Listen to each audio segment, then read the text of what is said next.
from the 8 years that you have been in the market, what like would you have done anything differently? No. I mean, I made a lot of mistakes, but would I have done anything differently? Like, if you ask it from me as a KOL or an investor?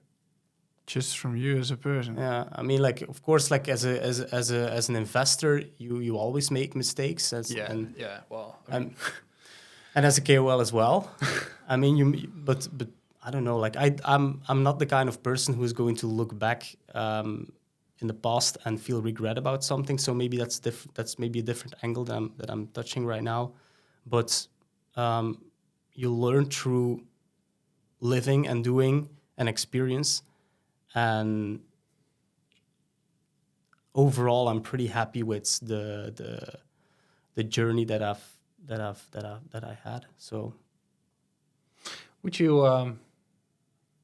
This is also something that people ask me constantly. Would you still, with all the experience that you have right now, decide to dox yourself? no, Why not? because it becomes increasing. I mean, doxing has a good side and a bad side. I think the good side is people can trust you more because, like, if you're undoxed, I think for some people who are undoxed, there's nothing stopping them from being a complete money grabber as a KOL. So if someone is doxed, at least there is some person behind that who can be held responsible if something really goes wrong or like the ethics are completely off, you know? Yeah.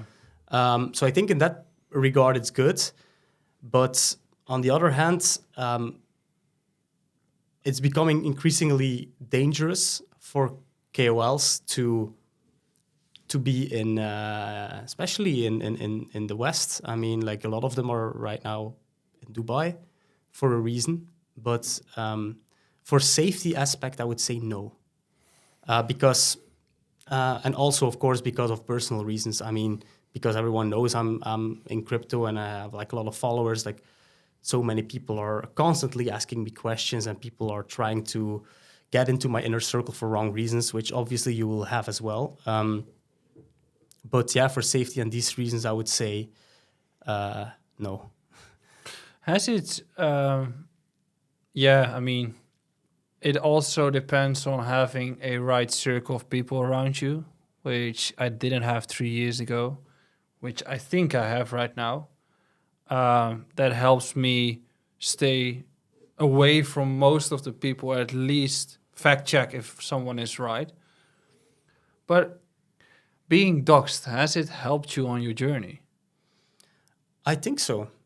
I think it's also, if I look to my journey as a KOL or like as someone who is doing some stuff in crypto in general, it's opened doors, which of course, if you were undoxed, it would be weird to go talk with politicians, for example, because I talked with politicians and I wrote a book and so on, and my name is on that book. I mean, you can do that as an undoxed person writing a book, but what's the point of that? I mean, like, it helped in a lot of ways, and it made me like really, it opened a lot of doors as well.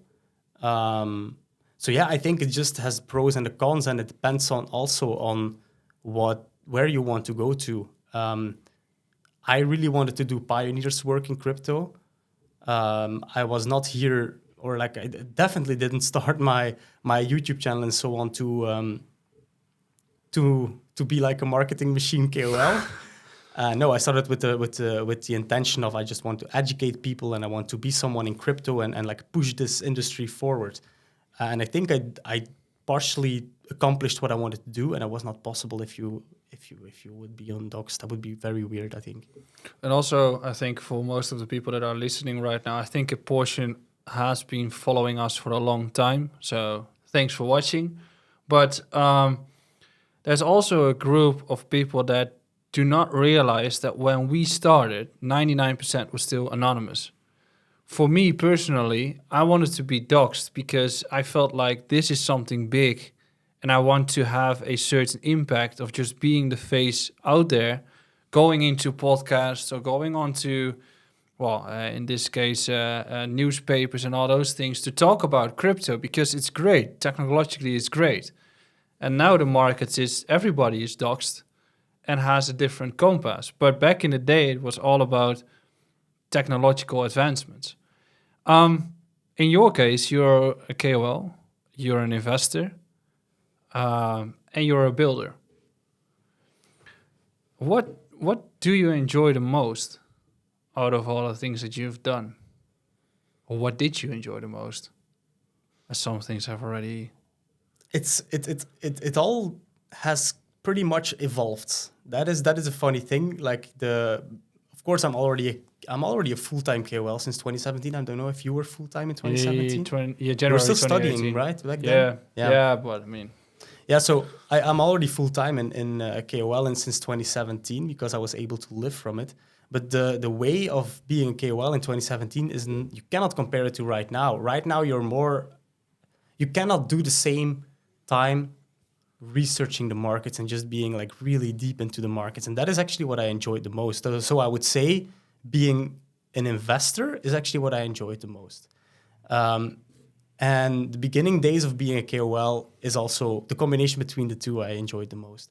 Like being really deep into the markets, like studying projects, going to all kinds of websites, researching a project. That is what I really enjoy the most, is just following the markets in a very deep way, which is not possible anymore because I have so much things to do business-wise, I still try to have my research hours, but that is what I enjoy the most. And also like the combination of doing that research compared to, or like in combination with educating people, making these YouTube videos, like building a community. That was just really, really cool. So, yeah, I sound like some kind of old guy who's like saying back in the days it was really nice. No, I mean it's now 8 years. Yeah. I was 23 back in the day. Feels like I'm 50 nowadays after multiple cycles. But I mean, things have changed for you in the sense that you have made YouTube videos, which I think you really liked, but was also taking a lot of effort. And then you continued on Twitter and you basically quit YouTube. Like, if you talk about the educational part, is that something that you miss, or is it just you've just passed that point and you're like, I want to focus on different things for myself?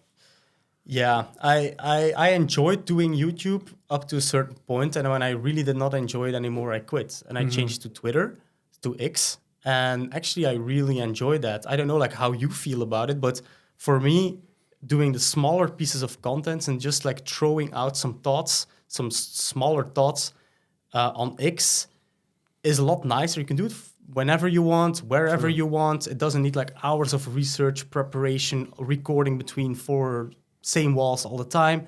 So I think it has a lot of advantages, so I like it a lot more. But I used to like doing YouTube a lot, but yeah, at some point I was like done with it. After 4 years of doing it, I was like, okay. Yeah, I mean, I think it has a lot to do with like new experiences and doing just new things. I mean, I've had my stages of being a YouTuber where I was like, well, this is just repetitive. And probably it feels the same for you. I think with X it became the same too. Well, now you can make long reads. If you have like an hour and you're creative and you want to just share thoughts, you can just write it down in a long read and done. Yeah. While back in the day when I started YouTube, I was like, hey, I really liked making those videos. I think you quit a few times. I've quit a few times because at some point, what are you going to tell?